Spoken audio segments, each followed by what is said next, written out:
I would like to talk about living in your van slash Prius. Um, I did that for a few years, and I want to kind of relay those experiences.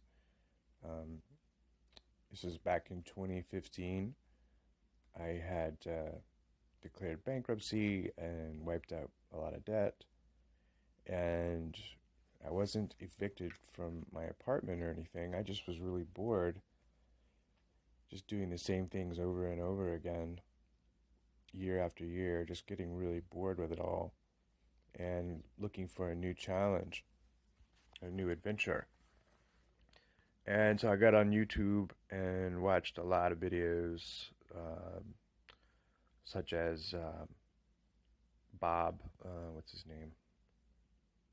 I don't remember the last name right now. Bob, the van guy, and a lot of other people too. So it was still kind of new, the whole idea. I think now it's becoming a lot more popular. Um, but amazingly, I even after bankruptcy, only having been doing that for like a year, I was able to get a van actually at a dealership in a little hick town in North Carolina. And the van ended up causing me a lot of problems, but it was a huge adventure, and I was able to finance the van and move into the van, and it was wonderful. I had a great time doing that, and meandered my way all across America and ended up spending a significant amount of time in the West because there's a lot of public land there. There's a lot more opportunities for that. And this is like 2016, mind you. Things have gotten more restrictive. They were already starting to get more restrictive back then, but now, um, yeah, you've got to be extra on guard. But I'll get into that in a minute. So, yeah, the first lesson I learned with moving into a van was keep things travel light. Don't I had to throw away a lot of stuff, give away, throw away a lot of stuff. I brought way too much in the van. I learned that pretty fast though. You know, your van can get so like cluttered in a real hurry because you're in that small space living in it. And so yeah, I ended up giving away a lot of stuff, throwing away a lot of stuff, minimizing, and it was actually an ongoing thing. Like I constantly did that, just minimized, kept only the bare essentials in the van. And yeah, so here's some of my tips. I mean, I'm not currently living in a van, but if you're thinking about doing it, it might be worth checking out. Um, there's a lot of considerations actually to think through. Um, well, let's start with some of the keys you have to have before you set out. I would say you'd need of course, a good cell phone plan. You're not going anywhere without Google Maps. You're going to need that. A cell phone is tremendously useful. I mean, I've been doing YouTube Red, YouTube Premium for years now, and it's great because you can listen to things offline without ads and just go like to a Starbucks and download things and download a tremendous amount of content and kind of listen willy-nilly no matter where you are. So yeah, get a good cell phone, get a good cell phone plan, get something like YouTube Red. It's where you can have offline content. I mean, I watched tons of videos that way, listened to tons of content that way. Never really got bored. Um, and of course, taking pictures and video, So get the phone, get a nice little storage chip, like a small little micro SD card, plug it in there, and then you can store all kind of stuff on there that wouldn't normally fit in your phone. You definitely are going to want to think about um, getting a 24-hour gym membership. I started out with Planet Fitness and then moved on to Anytime Fitness.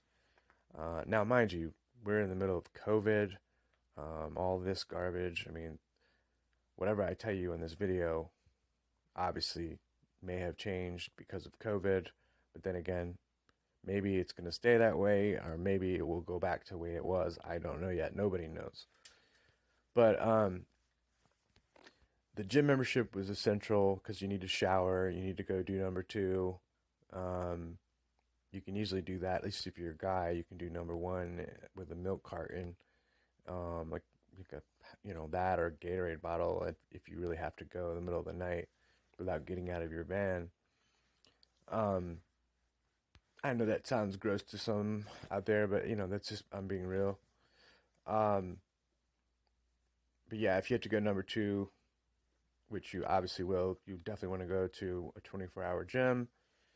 Um, and you want a gym that has a lot of locations all across the country.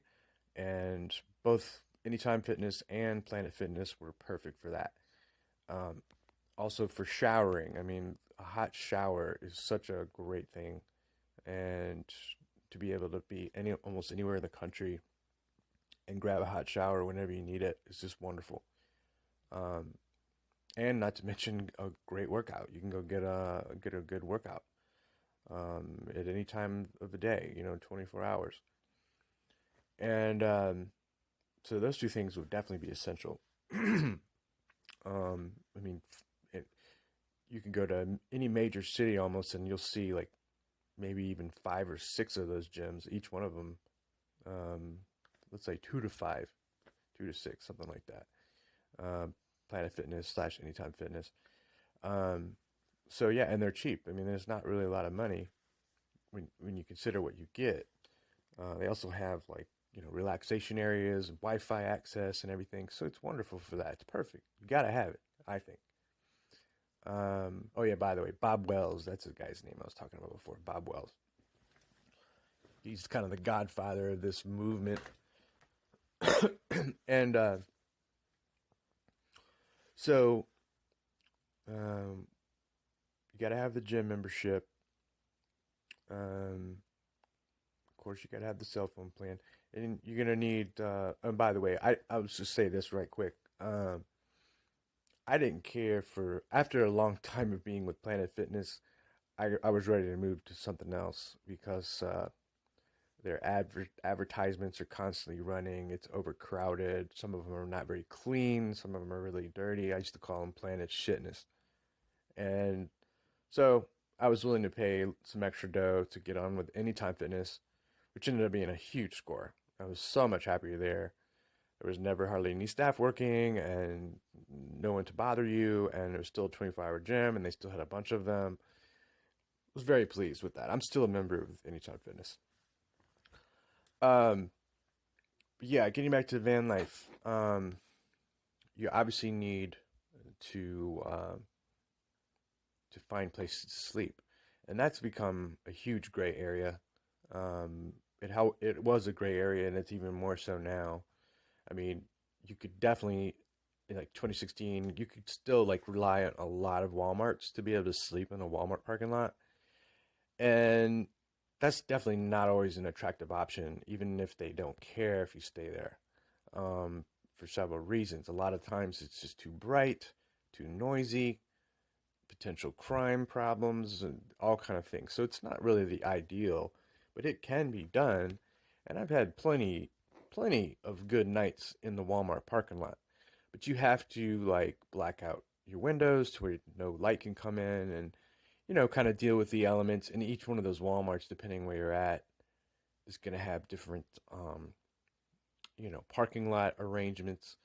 I would say now there's a huge amount of Walmarts that don't let you sleep there anymore. You can't do that, but there's still, I'm sure, quite a few that you can.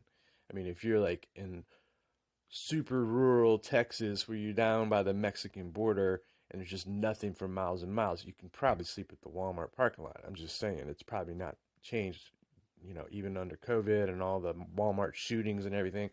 And that's another thing, Walmart shootings, that's no good either. That's another reason why you need to find another plan B or a plan B. Um, but yeah, that's definitely a go-to. Now you have more options in that regard, like Cabela's. I've done a few of those. They're starting to let people go there. But again, everything could be changed. But I haven't been doing the van life for probably about, I don't know, a year, maybe two. Probably not. No, it's been about a year. Not even a year. It's been about 7 months. But I was actually living in a Prius. I'm gonna get to that in a minute. But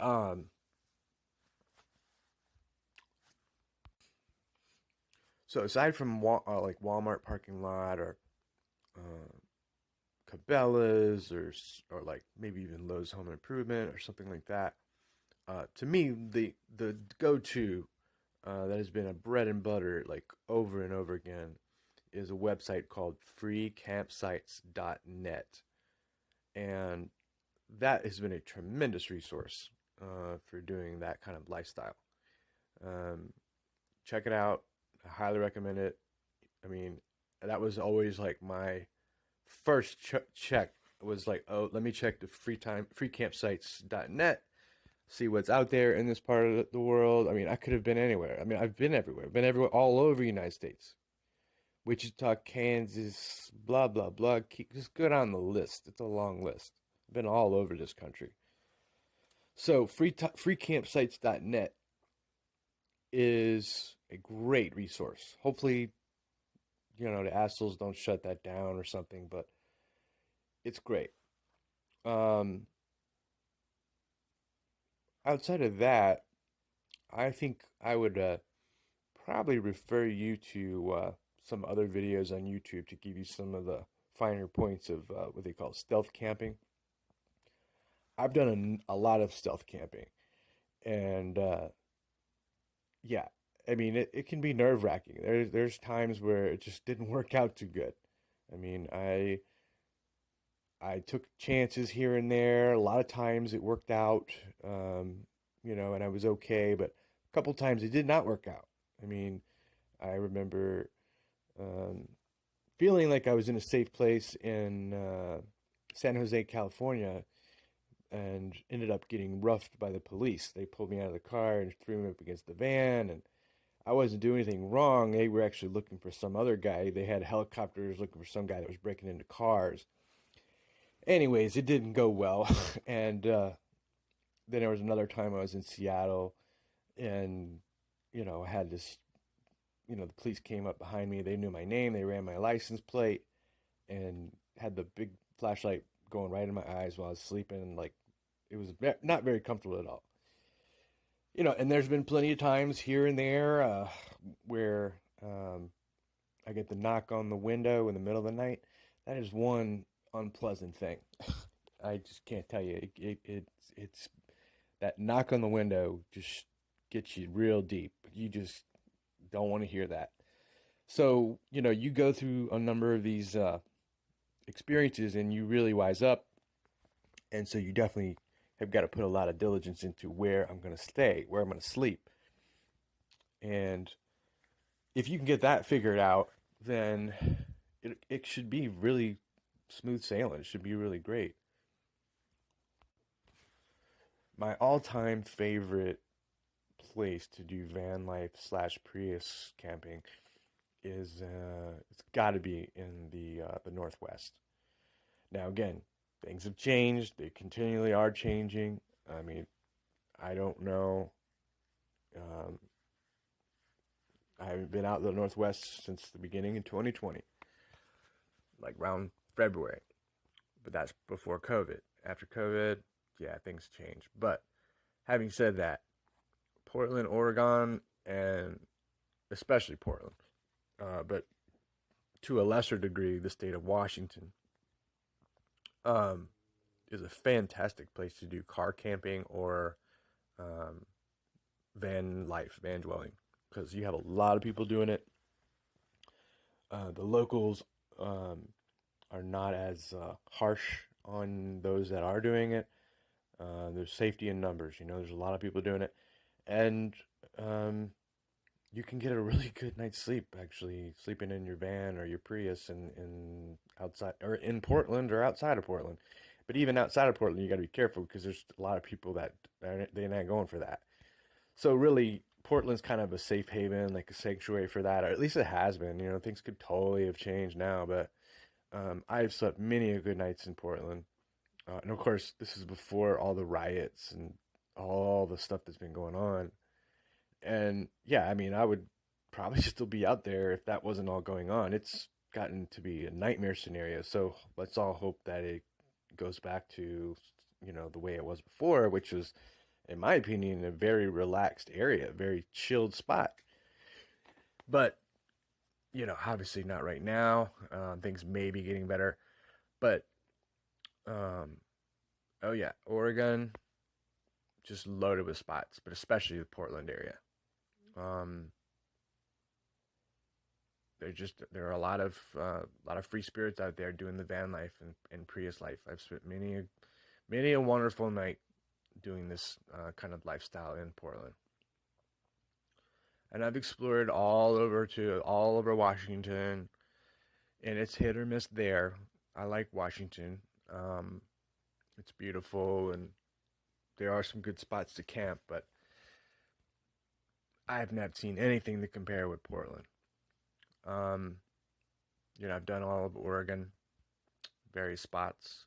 It gets very cold in a lot of Oregon, but Portland, it's got pretty good weather year round, so you're not gonna freeze your butt off. And I could probably do a whole video just on that, just like on Portland. But um, definite thumbs up on that if things get back to normal, if you are courageous enough to give a shot and go out there. Um, I've done pretty much all of California, van life, camping, and all that, Prius camping. And that's definitely hit or miss. I've had some bad experiences in California, but I've also had some really good ones. It's a gigantic state, obviously. Yeah. So there's my bit about that. Freecampsites.net. Did you go to? And then obviously you could just read message boards all day long on this kind of stuff.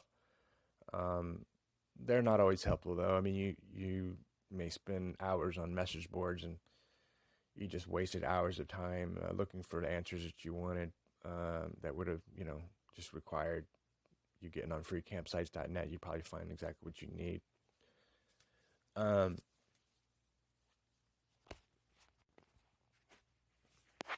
yeah, getting back to the van. I had a lot of adventures in the van, a lot of adventures. I'm showing some of the pics here of some of those adventures. Um, can you get laid in a van if you're a single man? The answer is yes. I mean, it's not like a guarantee or anything, but yeah, I mean, it's not. You just have to meet the right kind of gal that's interested in kind of like the bohemian lifestyle, if you will.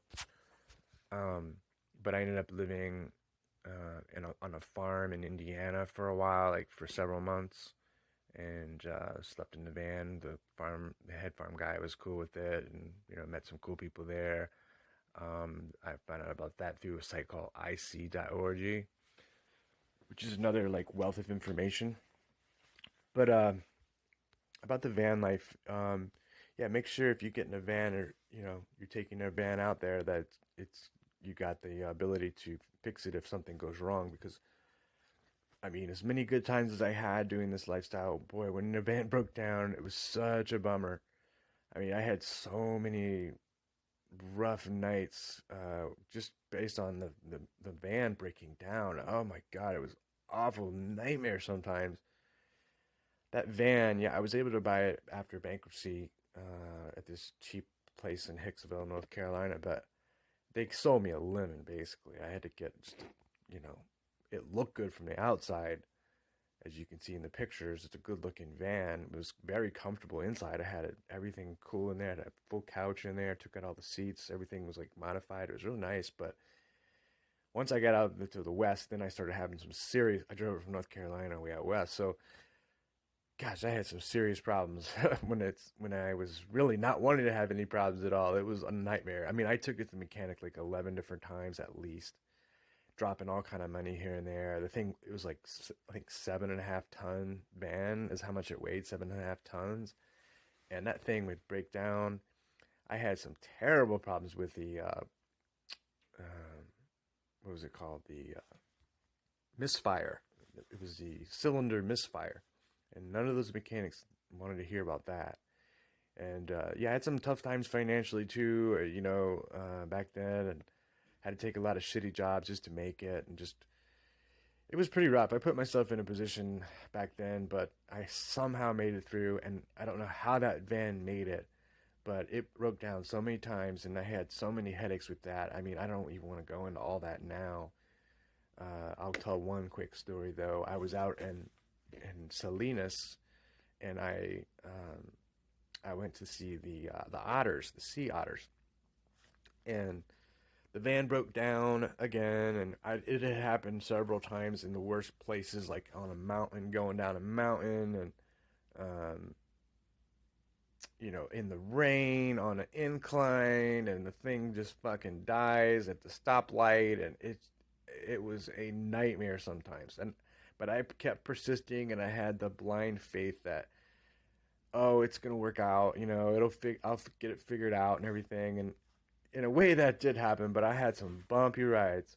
So yeah, I'm in Salinas, and the freaking thing dies, and you're not supposed to sleep there. They have signs like no overnight camping and everything, but the van was not moving, and it was not starting. It was completely dead.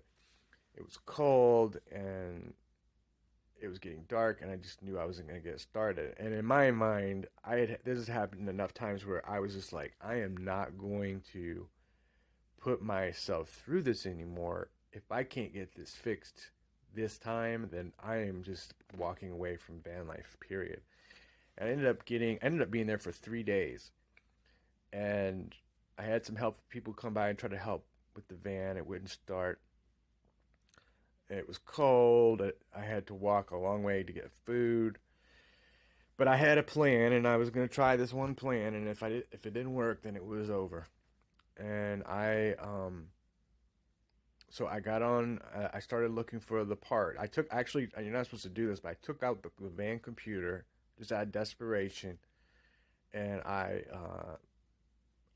basically ripped it apart and discovered that the motherboard was fried, and I could tell it was fried, and it was all brown and everything was just messed up.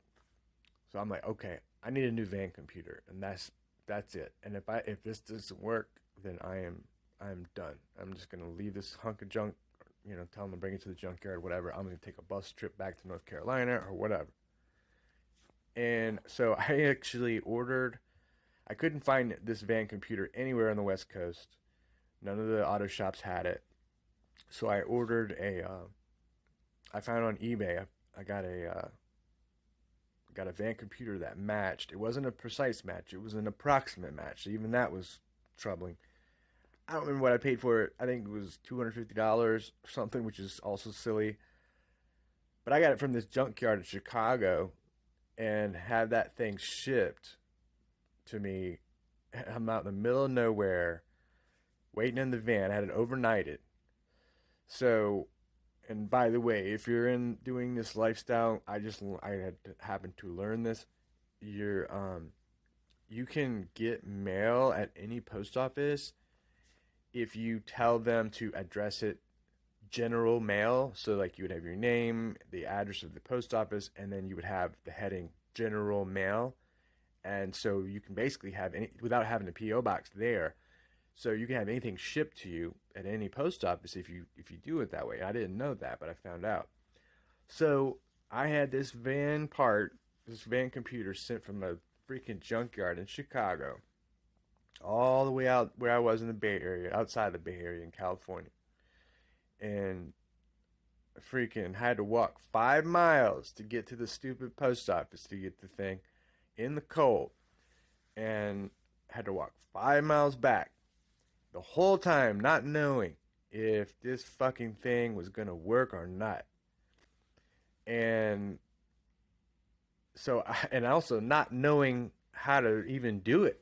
Like, all that was just YouTube on my phone, and just fucking MacGyver City, just trying to figure it out.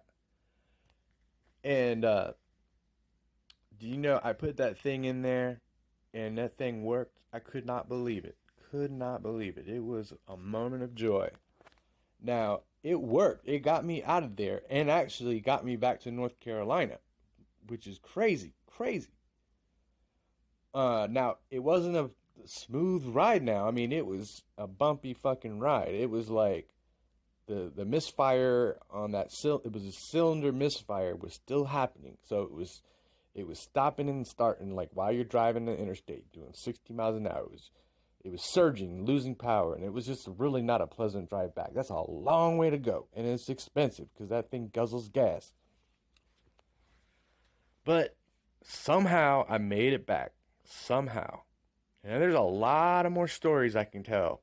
Because, I mean, I had a lot of the stories and adventures and misadventures in between here. I'm like giving you just one of the stories. But the long story short here is you got to get a van that works and you can trust. Because that's so important.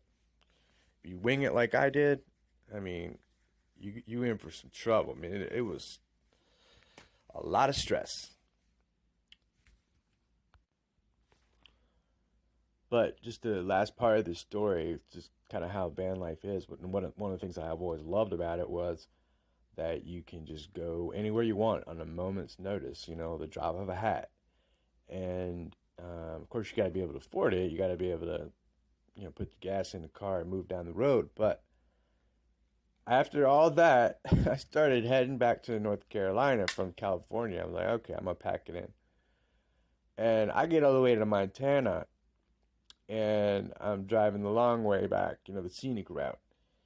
And all of a sudden, I was hanging out at a mall in Montana, in Butte, Montana, and I got a job offer that I had put in for a few weeks ago in Seattle area. And it was a good paying job with a good future, like a lot of work all over the West. So I ended up driving all the way back to from Montana to the Seattle area and got this great job for several months doing tech work. And I was like doing these tech jobs all over the West and got to see a lot of things. But eventually the van was really starting to act up a lot. And getting down to the end, I had this one tech job that took me from Louisville, Kentucky to Houston, Texas, from Houston, Texas to Warner Robins, Georgia. And that van, I mean, it didn't have a huge amount of miles on it. I don't remember the exact count, but it might have been 192,000 miles or something. But it was really starting to get expensive to fix this thing, and it had some problems, and I was like seeing the end of the road here with the van. So by the time I had made it back to Georgia, by the time that fate or whatever, the work actually, I was doing, jobs, tech jobs. So when I got back to Georgia, I was like, okay, this van is done. I've got to get another plant. So I got back to North Carolina, and I sold that thing for like $600, I think it was. And I had a nice couch, everything was nice in it. But I told the guy exactly what was happening. I did not hoodwink him, but got rid of that van, and I called her Big Bertha. And I was really glad to see Big Bertha, in my rearview mirror, because she caused me a lot of headaches, but a lot of fun too. But boy, get your van in order. You definitely want to do that. But I met some cool people along the way, and that's the only downside is it can be a lonely kind of lifestyle. I just hope to see more people kind of connecting with each other. It's kind of hard to do. When you're doing that lifestyle, it's hard to know who you can trust. You can get hoodwinked by all kind of people. If you're a female, they may think it's cute. If you're a guy, they may think you're creepy. I mean, there's all kind of pitfalls out there for this kind of lifestyle. But so I get back to North Carolina and got rid of the van, stayed there with a friend for a few months, and got, itching to go on the road again. So I paid off the van completely and got a Toyota Prius because I had read about the Prius camping, and also from YouTube, and seeing that people were doing it and reading a few blogs. And I'm 6 foot. I'm not like super tall, but I mean 6 foot's pretty tall. And I was able to sleep very comfortably in that Prius, which is really strange. But I ended up getting a Prius, and I loved that car. I love that car like totally up until it started causing me problems, and it did cause me some serious problems, and I'll get into that. But the Prius lifestyle, if you got a good Prius, that's pretty dope because you got no gas problems. It's very great on gas. They're actually a joy to drive. It's very pleasurable. They have a good sound system and such like that. It's actually just a fun car to drive, I think. But the Prius allowed me to do a lot of things that I couldn't do with the van. So long story short, and again, there's been a ton of adventures, but I ended up going from North Carolina way right on back to the Northwest. I went right back because I just knew that was the spot for doing this kind of lifestyle. And so yeah, I mean, it created its own, kind of experience, just like the van had its experience. I mean, I felt a lot safer sleeping in the van because that thing was like a tank. Did have a few nights, several nights, where people tried to break into the Prius when I was sleeping in it in Portland, and that's scary. That's a hairy thing. I mean, they saw that I was in there. I had slept with one eye open, you could say, and I don't really think of Portland as being tremendously dangerous. Now, it's different now with all the rioting and all that's been going on, but um, yeah, thankfully no one did actually break in the car. Uh, but there was definitely some advantages too. The maneuverability of it, how quiet it is, and it allowed me to do something that I wasn't able to do with the van, which was Uber Eats. So I did Uber Eats, and I'm sleeping in that car, and of course I kept it really clean. It wasn't like a pig pen, um, and I did my Uber Eats during the day and night, and made plenty of money to live on and kept doing my gym lifestyle and had my little places I would go, cafes galore, get on the computer, do computer work, do some website work, do some tech work, blah, blah, blah. So yeah, the Prius life was wonderful. I enjoyed that um, almost as much as the van life. Um, and again, for different reasons. Um, I can't really say which one I liked more. Now, I would have much preferred if I didn't have mechanical problems, but that's life. So yeah, the Prius. I know there's a lot of people on YouTube talking about the Prius lifestyle, and it's not something you're going to brag about to people. Now, I will say, if you're a single guy, it's going to be harder to, score, quote unquote, if you're doing the Prius lifestyle than the van lifestyle. I'm just saying. I had, you know, friends, couple girlfriends, that, you know, were down to hang out in the van, but they didn't want to hang out in that Prius, and I don't blame them. That's just tight quarters. But just throwing that in there. Um, but it did allow me to do a lot of work. I was able to make pretty decent money hustling around in the Prius. Of course, I drove that thing constantly, right? And I'm living in it, and I'm not a small guy by any means, so I'm like zipping around here, zipping around there, like willy nilly, and eventually that car just couldn't handle it anymore. So I was down and I was hanging out a lot in Oregon, and then it started to get a little cold. So I decided to go down about last Thanksgiving and like 2019 and go to Arizona. And I was just gonna hang out there and do my Uber Eats and do the Prius life down there.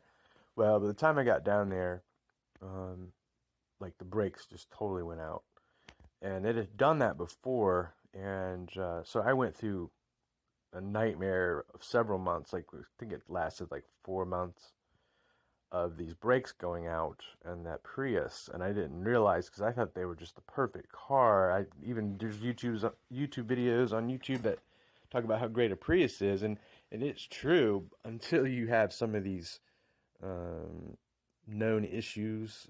You'll find out if you go in these Prius chat rooms and stuff. I mean, the brakes on those cars. They had a brake recall for numerous years, and they've never been able to fix it. And so the bottom line is the brakes went out on that thing, and it was really hairy driving it, very dangerous, and it just couldn't stop like it used to. It was scary as hell driving that thing without those brakes. And I ended up taking it to a Toyota dealership in Phoenix, and those dudes were telling me it was going to cost $4,000 to fix the brakes, and they said, but it probably won't fix it. So you're still going to have the problem. So it was pretty obvious, and then that wasn't the only opinion. I got several other opinions too, and that was all. They didn't even want to touch it because it was a Prius. So the writing was on the wall. That car was not going to go the distance like I'd hoped it would, and I paid it. I paid it off as well, just as I did with the van. And I'd have still been driving this Prius if it didn't have this brake problem because I really like that car a lot. But yeah, it was a blast until that point. So if you get a Prius, do your research on that because like the way I know about Priuses now, I probably wouldn't get one again unless it was a newer model that didn't have those brake problems because those brake problems it's really bad. It's related to the car computer, and you'll just spend just tons of money trying to figure it out. And there were a lot of hairy times driving that Prius too. I mean, gosh, um, no brakes going down the mountain. um, like in huge mountains in Oregon or California and just being on a free fall, man. I mean, that's a hairy, hairy feeling, dude. It's a terrible feeling.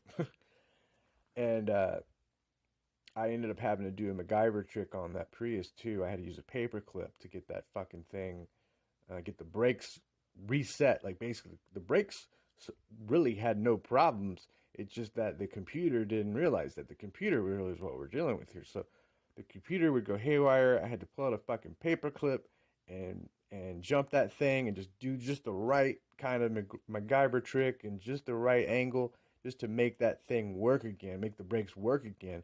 And they would only work for, maybe a few hours if I was lucky. So near the end, it was kind of like the brakes were going out like every 20 minutes. And I'm like, okay, that's it. So I ended up driving it back to North Carolina and got rid of it. Same thing I did with the van.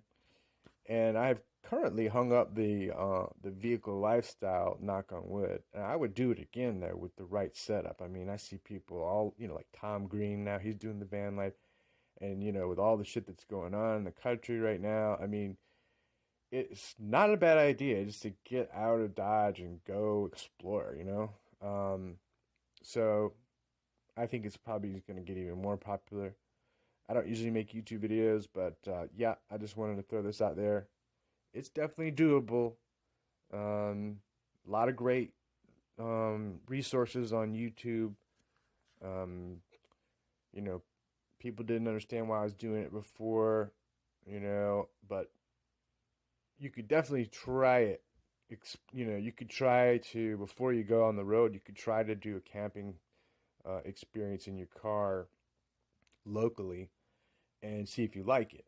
But give it a good college try. Try to make it a good outing to where you're everything's comfortable and give it a shot. All right, bye.